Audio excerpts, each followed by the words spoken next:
di rekomendasi ini ada sesuatu yang perlu saya pertegas. Karena tadi saya dengar masih agak kurang jelas begitu, maka salah satu poin dari yang perlu disorihkan lagi saya pikir adalah sikap Majelis Ulama terhadap perjuangan umat dan warga Palestina di dalam kemerdekaan negara itu. Ya. Oleh karena itu, Majelis Ulama mesti tegas secara sharih bahwa Majelis Ulama berada di belakang perjuangan kemerdekaan bangsa Palestina. Itu harus pasti. Di samping itu, kita juga perlu menegaskan sikap kita dan penolakan kita terhadap genosida, termasuk juga Islamofobia yang ada di luar negeri. Kita mesti punya sikap yang sangat jelas. Termasuk kalau perlu Majelis Ulama menyerukan tentang pentingnya donasi umat Islam Indonesia yang terus-menerus melalui berbagai kegiatan-kegiatan yang dimiliki oleh ormas-ormas untuk membantu saudara-saudara kita yang ada di Gaza misalnya. Kita simak dan dengarkan sambutan dari Ketua Umum Majelis Ulama Indonesia kepada Al-Mukarram Kiai Haji Muhammad Anwar Iskandar, kami persilahkan. Shallu ala Nabi Muhammad.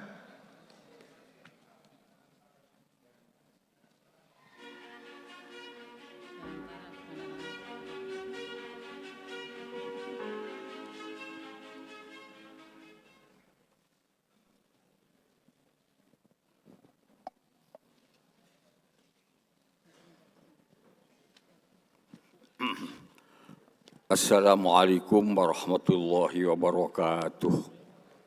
Bismillahirrahmanirrahim. Alhamdulillahi wa kafa. Wassalatu wassalamu ala sayyidina Muhammadin al-Mustafa wa ala alihi wa ashabihi ahlil haqqi wal wafa. Amma ba'd, yang saya hormati dan saya muliakan Bapak Menteri Agama Republik Indonesia, Kiai Haji Profesor Dr. Nazaruddin Umar. Yang saya hormati Bapak Gubernur Sumatera Barat, satu-satunya gubernur yang hadir dalam undangan ini. Kita doakan mudah-mudahan sukses dan diberkahi Allah Subhanahu wa Ta'ala. Insya Allah berkah Pak Gubernur. Yang saya hormati Bapak Dewan Pertimbangan yang tadi sudah diwakili oleh Profesor Kiai Haji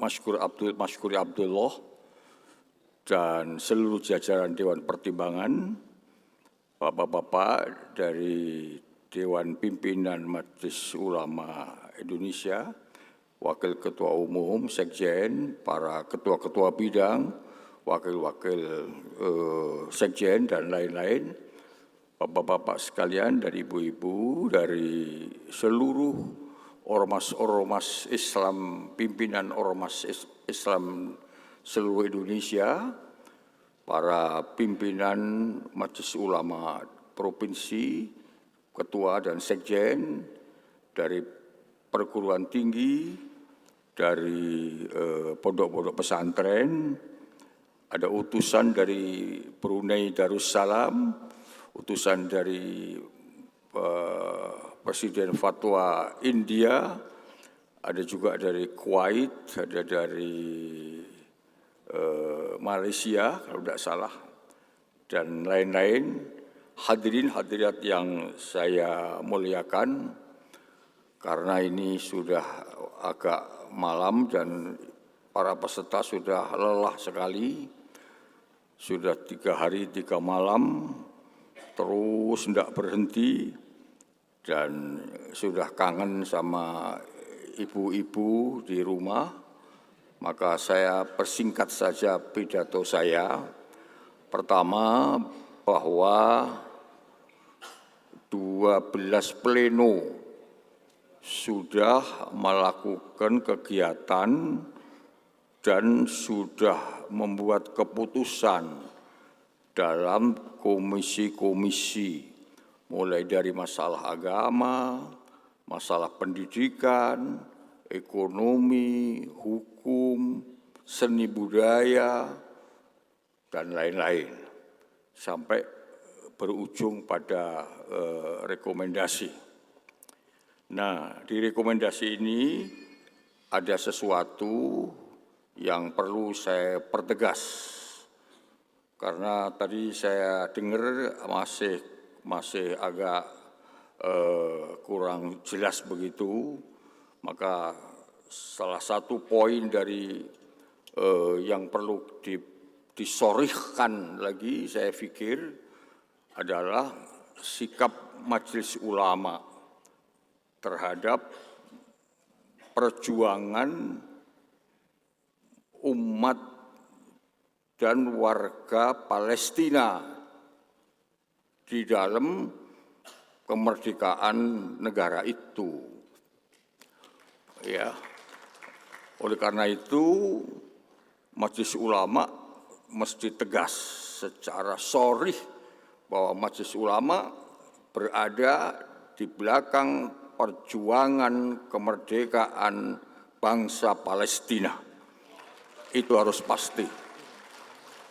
Di samping itu, kita juga perlu menegaskan sikap kita dan penolakan kita terhadap genosida, termasuk juga Islamofobia yang ada di luar negeri. Kita mesti punya sikap yang sangat jelas. Termasuk kalau perlu, Majelis Ulama menyerukan tentang pentingnya donasi umat Islam Indonesia yang terus-menerus melalui berbagai kegiatan-kegiatan yang dimiliki oleh ormas-ormas untuk membantu saudara-saudara kita yang ada di Gaza misalnya. Karena menurut Rasulullah kan ini umat Islam ini kan kal jasadil wahid, ya, bagaikan jasad yang satu. Kalau satunya sakit maka anggota yang lain yang mengobati. Teman-teman kita, saudara-saudara kita yang ada di Gaza sakit betul, diusir, dibunuh dan segala macam. Umat-umat Islam di negara lain juga mengalami Islamofobia. Negara digunakan untuk melakukan Islamofobia.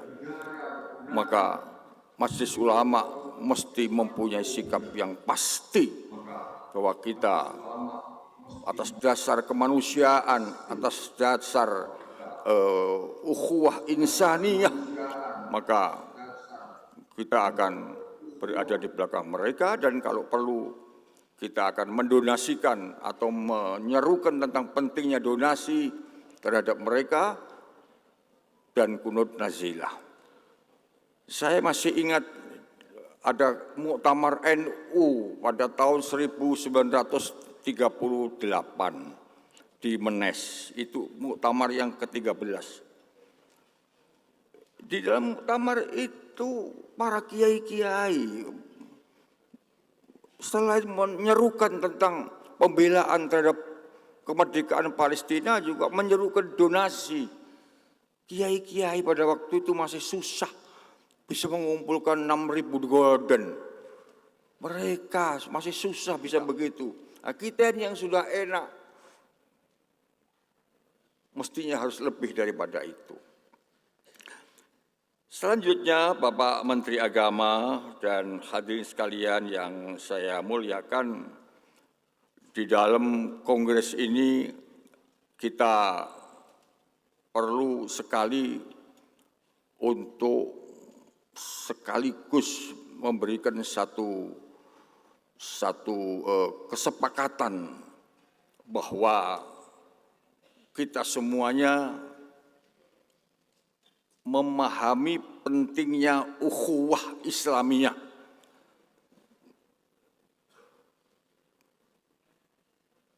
Sebagaimana yang sudah sering sekali diputuskan dalam berbagai kongres, mulai kongres pertama sampai sekarang, basic ukhuwah itu masih terus harus kita gaungkan.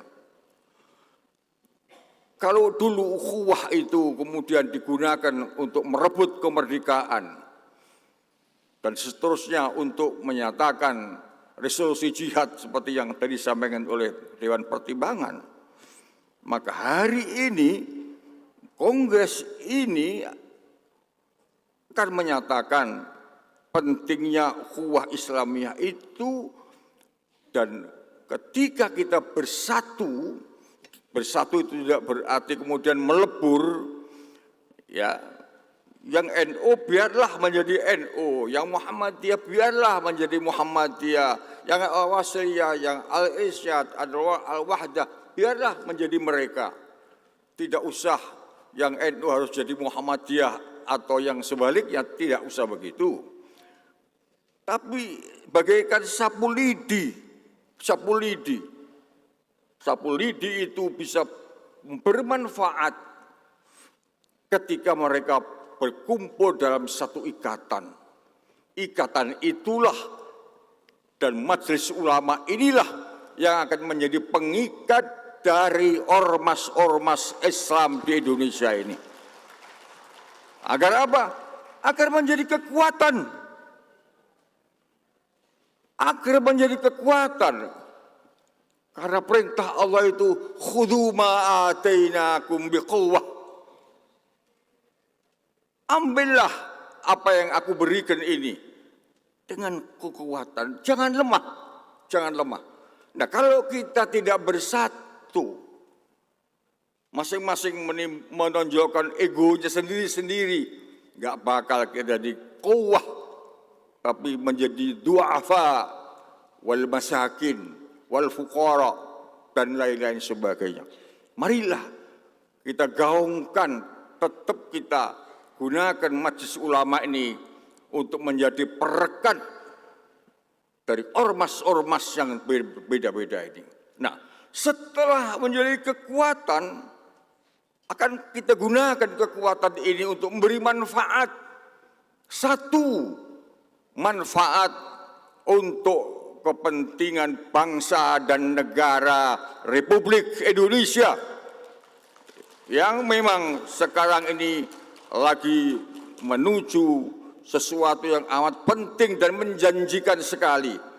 Kita sudah mendengarkan mulai kemarin bagaimana pidato para menteri, para pakar, para ahli yang memastikan dan meyakinkan kepada kita bahwa pemerintah kita sekarang ini sedang sungguh-sungguh melaksanakan pasal 33 Undang-Undang Dasar 45 yang sangat berpihak kepada rakyat menuju sebuah Indonesia yang mandiri. Kita gunakan kekuatan kita untuk membersamai pemerintah menuju cita-cita bersama, yaitu Indonesia yang maju, yang mandiri, tapi juga bersih dari praktek-praktek korupsi, manipulasi, dan pelanggaran-pelanggaran yang lain. Ini yang pertama. Yang kedua, kekuatan kita ini akan kita gunakan juga untuk membangun umat Islam dalam bidang ekonomi, dalam bidang pendidikan, dalam bidang dakwah, dan yang lain-lain. Karena kita butuh umat ini, ekonominya itu kuat, pendidikannya kuat, masih banyak sekali yang kurang. Allah mengajarkan kepada kita, ya ayyuhalladzina amanu taqullaha wal tanzur nafsum ma qaddamat lighad. Marilah kita berpikir apa yang mesti kita lakukan untuk ke depan. Bagaimana ekonomi kita? umat ini. Ekonomi umat ini masih harus kita pikirkan. Masih ada paradok antara jumlah yang besar dengan realitas yang ada. Memang besar umat ini, tapi masih menjadi objek, belum menjadi subjek. Bahasa pesantrennya itu ya memang banyak, tapi masih menjadi maf'ul bih, belum menjadi isim fa'il. Kalau maf'ul bihnya nasara yang suruh, wadhaka mansurun, itu mending. Tapi kalau doroba yadribu, payah kita. Karena itu mesti ada kesadaran dari seluruh ormas-ormas Islam yang ada untuk membangun kekuatan ekonomi umat ini. Dan selain itu juga membangun pendidikan agar memiliki sumber daya manusia yang memahami tentang pentingnya teknologi dan ilmu pengetahuan yang mumpuni. Saya kira kita semua paham tentang ini semuanya. Jadi marilah terus kita gaungkan ukhuwah Islamiyah ini sejak kongres pertama sampai yang ke-8 ini, dan kali ini ukhuwah kita akan kita gunakan untuk memberikan kontribusi yang positif terhadap pembangunan bangsa dan negara, karena kita yakin bahwa apa yang diinginkan oleh pemerintah kita akan memberi manfaat kepada umat Islam, dan kita perlu membersamai pemerintah di dalam melaksanakan pembangunan untuk menuju masyarakat yang maju dan modern, untuk menuju Indonesia yang mandiri. Dan yang kedua akan kita gunakan kekuatan ukhuwah ini untuk membangun ekonomi umat, jangan sampai lemah. Dan selanjutnya akan kita gunakan untuk menjadikan umat Islam ini umat Islam yang melek teknologi, melek ilmu pengetahuan, paham terhadap pentingnya wa yatafakkaruna fi khalqis samawati wal ardh. Yadhkurunallah qiyaman wa qu'udan wa ala junubihim. Penting yadhkurunallah ini orientasinya kepada hablun minallah. Tetapi kan ayat Quran selanjutnya selain yadhkurunallah qiyaman wa qu'udan juga wa yatafakkaruna fi khalqis samawati wal ardh. Ini artinya membangun intelektualitas, membangun pemahaman umat terhadap pentingnya sains dan teknologi. Nah, ini penting sekali Bapak-bapak sekalian. Dan itu tidak mungkin kalau kita tidak bersatu. Di dalam ulang tahun yang ke-51 ini, banyak pekerjaan rumah dari kita semuanya yang masih harus kita kerjakan. Marilah kita bergandeng tangan, marilah kita bersatu. Insya Allah seberat apapun yang menjadi tanggung jawab kita semuanya, mas'uliyah yang ada tanggung jawab kita semuanya akan dapat kita selesaikan kalau kita bersatu.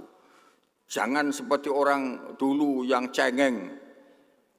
Orang kita dulu mengatakan maksud hati memeluk gunung, tapi apa daya tangan tak sampai.